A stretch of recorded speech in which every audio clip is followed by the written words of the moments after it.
Hello everyone, good morning, good afternoon, no matter where you're watching from. My name is Melina. I am a business advisor and an entrepreneur. And if you're just bumping into my video for the very first time, I want to encourage you to like, share, and comment on how this particular video is going to help you. What are the things you're going to be applying? Having learned one or two things from this video, I would like to know so that I'll be encouraged. Okay, without further ado, today I want to speak on a very interesting topic, which is about stakeholders. So I want to answer your question. Who are your stakeholders as a business owner? Do you know who stakeholders are? Do you know the major impact they play in your business? I am sure many of us are just hearing this for the first time, and why some who have heard it over and over again do think, like I used to think, that it doesn't apply to me. I don't think, oh, it is for the corporate world. If I'm running a small business and all of that, I don't need, or I do not have any business with stakeholders. But hey, I'm here to tell you that stakeholders are relevant in every kind of business you are operating. So it's not just about the corporates. You just have to know who they are, then you understand that yes, they are really part of you. And if you know who these people are, you will tend to understand the major role that they play in your business. So stakeholders are people who have a major impact. They have a major impact. They play a very important role in the growth of your business and can also pull down your business if you do not treat them right. So it all boils down to you as the business owner, the entrepreneur. How you treat your stakeholders will reflect on the growth or the disruption of your business. So for instance, I'll start by saying that your stakeholders are your customers, your staff, your suppliers, your investors, and the community where you're operating from. They are your customers, your staff, your suppliers, your investors, and the community you're operating from. So let us start talking about these five sets of people who make up being your stakeholder. Your customers. If you do not treat your customers right, you don't listen to their pain points, you are after their money, they don't feel heard or seen. They tell you one thing, you do the other thing. You are indirectly shooting your customers at the leg. You don't treat them right. Okay? You don't treat them, and you just be like, anybody that wants to buy will buy. If you do not buy, go, somebody else will come and buy. If you have that kind of attitude, I want to encourage you to change it. Because customers are the people with the money you are chasing after. They are your biggest marketers, your biggest amplifier, your brand amplifier that you are not paying. You know you pay your marketers, but your business, your customers, you are not paying them. When you treat or deliver a premium service to their satisfaction, they go ahead without your notice, without you even telling them to. They go ahead to market your brand. They tell other people, I know this particular brand and what they do. Go and give them your money. Look at what they have done for me so far. I can vouch for them. They refer people to you. The same way when you treat them wrong, they will take all your customers away, and they will still end up telling potential customers not to come to your doorstep. Oh, they are rude there. They don't respond on time. Oh, they don't when they are at fault, they tend to be defensive. If you do this and that, this is what you will get. I will encourage you not to go there. So you see why you must pay attention to these people. You must treat them right, your customers.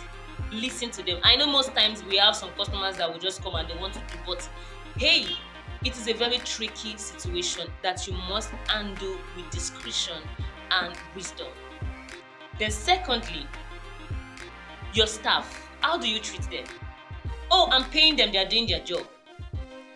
They have to do their job. What's my business? They close late, they work overtime and you don't pay them for their overtime. You treat them anyhow, you shout at them. You know, there are sometimes you walk into, I've an opportunity to walk into some brands, some businesses, and the way I see their boss talk to them, even in front of the customers, you just ridicule their self-esteem. You just water down on their self-esteem and they feel like, what am I doing here? You forget that these people are your resources, apart from the money. Your money, your staff, which is your manpower, are your resources. So if you treat them wrong, they will take it on your customers and on your business. It's more like what we say, garbage in, garbage out. You treat them wrongly, they take it upon your customers. That's how they become rude. When you shout at them, the same way you shout at them and they're just coming out from your office from that pain point, and they meet a customer who is asking them too many questions, they'll just with that attitude, they just give it back to them. And the customers will be like, whoa, what's going on here? I'm paying after all. If this is how you put behavior, I'm going. And they leave. And who knows? They keep doing this even when you're not away. When you're not around, you're away. And then you start saying, I don't know why people are not coming up. They are not, my customers are running away and all. You need to treat your staff right. Pay them at the right time. Don't owe them. Don't owe them. Because that is even a discouraging factor. Do not owe them. Okay? And do not treat them wrong. Train them. Add value to their life. Let them know that, oh, this place where I'm working, it's a value to me. It's an advantage to me. That's how you keep them. I know you're searching for skill, people who are skilled, okay? But as they come, improve their skill as well. Introduce new knowledge to them. Let them know that, oh, I am growing here and not shrinking. By so doing, if they are being treated right, if they are getting valued, if they are being trained, and they see that they are being treated right in a particular, they will stay. There are some people who have worked in a place for 10, 15 years. They get married, they go and achieve a particular degree. They still come back. Why? Because they know that that place is not a comfort zone, but is actually challenging them to be better, to do better, to know better, to grow. So treat your staff right. They are your greatest resources. Pay them well, pay them at the right time. Then secondly, your suppliers, people who supply your raw materials. How do you treat them? You go into a deal with them and say, okay, maybe a trade credit deal, and say, okay, I need you to be supplying me this particular amount of whatever goods it is, and I will pay at the end of every 45 days. Now, these people supply you. And then after 45 days, which is 1 month, 1.5 months, they start calling you. You won't pay, you won't respond to their call, you won't respond to their messages, you just go away. That's bad. That's bad.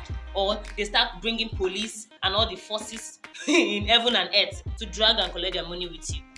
And then after you manage to pay, the next time you go, they tell you we are out of stock. Or they are even blunt. We are not giving you because you tie down our money. And you'll be like, oh, these people are very wicked. They do not even understand relationship. It is you that do not understand relationship. How do you treat them? If you do not turn up at the right time, because they also need the money to go purchase. You are tying down the money, the funds. And you expect them tomorrow to come and release their goods to you again. No. No. Treat them right. Pay at the right time. Let your yes have integrity. It's key. It is key. Have integrity. If you know you will not be able to afford, let's say 20 cartons of chicken, if you're into frozen foods and all, don't tell them to supply you. You should. That's why as a business owner, you should know your cost. Know what you can accommodate. Have a budget. You know that for now, you cannot do 20 chickens. Don't collect 20 cartons of chicken. Don't go ahead and order for it. Order for what you know that at the end of that 45 days, you'll be able to, pay off. It's very key. If not, if you continue doing that, they will not give you credit. And before you know it, if you are the type that you don't have enough capital, you are relying on suppliers to give you trade credit and all of that to run the business, you will just say that. That's why you see some people, their shop is just empty. You'll be like, oh, I think they used to have many things items in this shop. What happened? Something has gone wrong. So be very, very careful. And then your investors as well. Be very sure about your business before you go out there and tell people to come and invest in your business. Be very sure. Be very sure. Don't tell people, someone was speaking to me recently and He was like, I want to venture into this particular thing and I want to get money from people who would invest. So I want to write a proposal and send out to people, possible investors to invest. And then I will tell them they will have 25%. Come on, you've not even started the business. You don't know how it's going to turn up. You don't know, there are a lot of factors, a lot of dynamics that you are not seeing now. That when you venture into the business, you start seeing and be like, oh, I didn't plan for this. And you're already promising 25%. Now you go ahead and you tell those people and they invest in your money, in your business. They give you the money. And then later on you start telling them, oh, something happened, this and that. Well, they will just take you to the police station. They will take you to court. Because that is not what you told them at the very beginning. Every investor wants to have return on investment, not stories. So be very careful. Don't go ahead and promise what you know you won't be able. Test the market. Be sure of the business. Be very sure that you can afford to pay that particular percentage you are telling them to. You are telling them about. Be very sure. It is key. Be very sure. Because if you do that to them, they will rubbish your business name.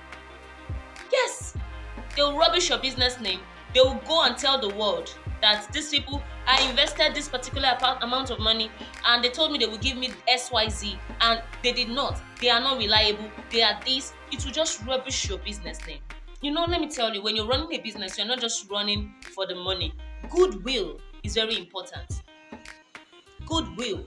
If a business has operated for 5, 20, 30, how many years, and people keep trusting them and saying, oh, these people are that's a very good thing. People sell goodwill, yes. Maybe at a point in time the person is tired of the business and wants to just do something else and like, okay, I want to sell this business to another company. They sell it along with goodwill. They sell it along with goodwill. The good name that they have made for themselves, they equate it and sell. So what we are saying, treat your business right. We are saying something very important that you should pay attention to. Then lastly, your community. Be an impact. Do not just take from them. Come and buy. Be an impact. How are you being an impact to your community through your business? What impact, what role are you playing? For instance, if you're running a business that you are creating pollution, either noise pollution or environmental pollution, and you're not doing anything about it, the community will come for you. If, for instance, you are a DJ, you are playing music, I know you are trying to, advertise and all of that, but you need to look for a way to ensure that this noise is not affecting other people, because that's noise pollution. If you keep doing that and maybe they come to you and tell you, Oga, reduce this volume, it's affecting me, and you do not care, you'll be like, I don't give a damn, I'm paying for this place, how will you tell me not to? One day they will just report you to some higher authorities and they tell you to close down your shop. Or if what your business is affecting the community, the environment, and you're not paying attention to that, they are also going to come for you. Maybe you produce something that in the environment it releases some odor that people cannot stay in 2 seconds. It's smelling and all of that, and you don't care. You don't be like, I'm paying for this place now. Those people will come for you. The community will come for you because they will see that you don't care about our health here. That's why, for instance, we at Mel Imprint, my printing organization, we invest more on digital kind of printing. Why? Because traditional kinds of printing always uses materials that encourages environmental pollution. So like stuffs like solvents, retarders, all those things, those chemical-based consumables that when released into the thin air, people perceive or inhale it, and it begins to have a detrimental effect. I remember when I was working in printing organizations then, when we deal with all these solvents, even though they are also a digital printing company, but there are still sometimes we use those solvents and all of that.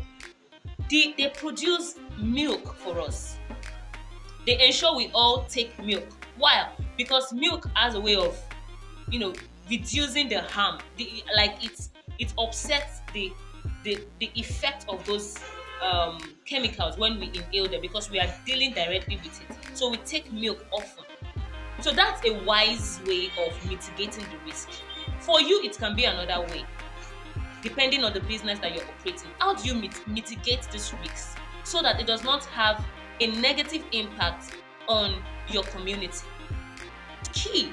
It's very important. Don't look past it. Don't say it's not important. I look for ways to be of an impact to your community. Don't just take from them, give to them. And also look for ways that you can also be an impact. Like, you see what people are doing today, businesses are doing today, in their own little way, they are making an impact. Maybe supporting or partnering with NGOs to do something tangible in the community, like raising boreholes in community where they lack water, and all of that. When people see that, when the community, they just like, oh, that particular business, that restaurant there, do you know they are the ones that put up this borehole?